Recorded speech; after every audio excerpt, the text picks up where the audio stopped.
జగదంబ సేన వ్యవస్థాపక అధ్యక్షుడు రాముల్ నాయక్ మీడియా మిత్రులు తెలియజేయడం ఏమన్నా అంటే ఈరోజు జగదంబ సేన జిల్లా కమిటీ గౌరవ అధ్యక్షులుగా శ్రీనివాస్ గారిని నియమించాం.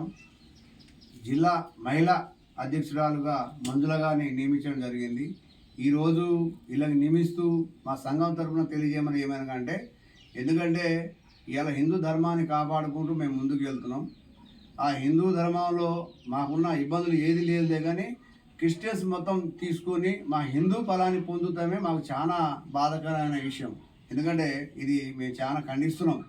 ఎందుకు ఒక గిరిజనులు మతం పుచ్చుకున్న తర్వాత ఆ క్రిస్టియన్స్ మొత్తంలో ఉండి హిందువుల రేషన్ కావచ్చు, ఉద్యోగాలు కావచ్చు, విద్యార్థులు కావచ్చు, ఎందుకంటే ఇలా హిందూ విద్యార్థులను ఇబ్బంది పెట్టే విధంగా గిరిజనులు కూడా మతం తీసుకొని హిందూ దాని మీద తీసుకోవడం మేము చాలా తీవ్రంగా ఖండిస్తున్నాం. ధన్యవాదాలు.